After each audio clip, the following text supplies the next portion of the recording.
Atas undangan dan di bawah naungan Tiongkok, pembicaraan rekonsiliasi faksi-faksi Palestina diadakan di Beijing dari tanggal 20 hingga 23 Juli baru-baru ini. Hal ini menyusul pertemuan antara Fatah dan Hamas di Beijing pada tanggal 30 April awal tahun ini yang menandai putaran pembicaraan lain yang melibatkan lebih banyak faksi Palestina. Pada upacara penutupan pembicaraan rekonsiliasi, perwakilan dari faksi-faksi Palestina menandatangani deklarasi Beijing tentang mengakhiri perpecahan dan memperkuat Persatuan Nasional Palestina, dan selanjutnya disebut sebagai Deklarasi Beijing. Dan di episode hari ini, kita akan membahas bagaimana deklarasi Beijing menjadi simbol harapan akan keadilan dan perdamaian bagi rakyat Palestina.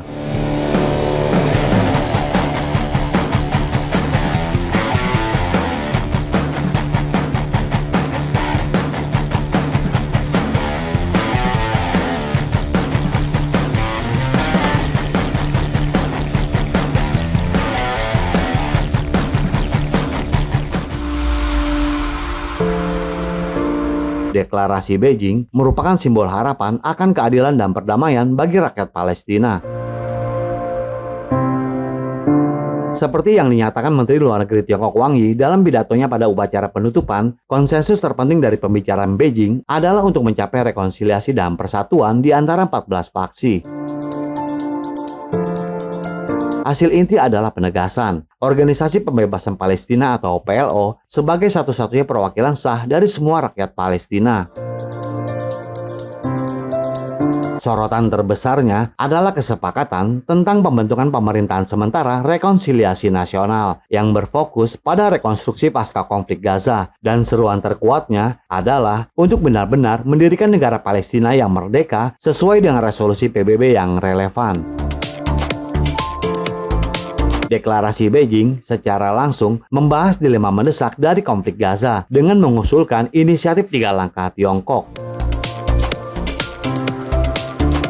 Langkah pertama adalah mencapai gencatan senjata yang komprehensif, langgeng dan berkelanjutan di jalur Gaza sesegera mungkin, dan memastikan akses ke bantuan kemanusiaan dan penyelamatan di lapangan. Langkah kedua adalah melakukan upaya bersama menuju tata kelola Gaza pasca konflik berdasarkan prinsip Palestina memerintah Palestina. Langkah ketiga adalah membantu Palestina menjadi negara anggota penuh PBB dan mulai menerapkan solusi 2 negara.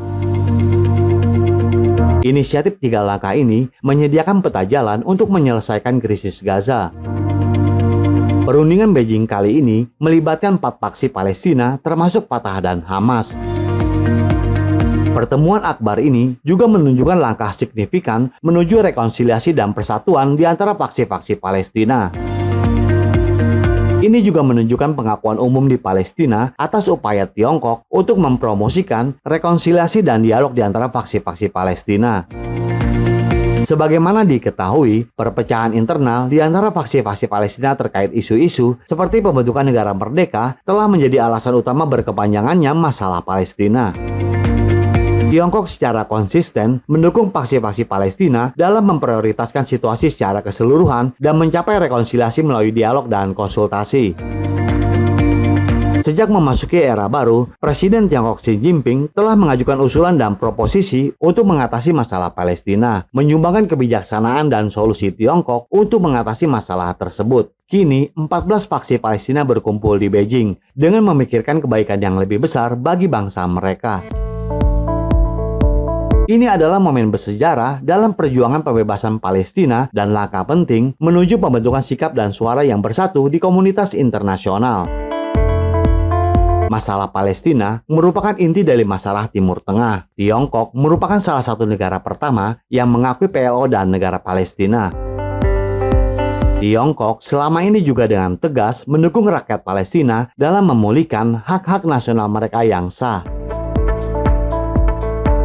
Pembicaraan rekonsiliasi di antara faksi-faksi Palestina di Beijing telah menarik perhatian luas, termasuk komentar positif dari komunitas internasional. Penandatanganan deklarasi Beijing telah dipuji secara luas oleh negara-negara Arab, Uni Eropa, PBB, dan organisasi internasional lainnya. Media Arab bahkan menyatakan bahwa langkah diplomatik Tiongkok ini menunjukkan perannya sebagai negara besar yang bertanggung jawab. Perpecahan internal dan pertikaian di antara warga Palestina telah menyebabkan kerugian yang tidak dapat diperbaiki bagi perjuangan negara Palestina. Pembicaraan Beijing terjadi di tengah meningkatnya konflik antara Israel dan Palestina, dan deklarasi Beijing yang ditandatangani oleh faksi-faksi dengan mempertimbangkan kepentingan nasional tidak hanya meningkatkan status dan pengaruh politik Palestina di komunitas internasional, tetapi juga merupakan langkah penting bagi keanggotaan Palestina di PBB dan negara merdeka di masa mendatang. Kita semua sangat berharap bahwa penandatanganan deklarasi Beijing menandai langkah pertama untuk mengakhiri perpecahan internal dan mencapai rekonsiliasi dan persatuan di Palestina. Jadi bagaimana menurut Anda tentang langkah dan upaya Tiongkok untuk menciptakan harapan akan keadilan dan perdamaian di Palestina? Silakan berikan komentar Anda di kolom komentar kami. Terima kasih dan sampai jumpa di episode berikutnya.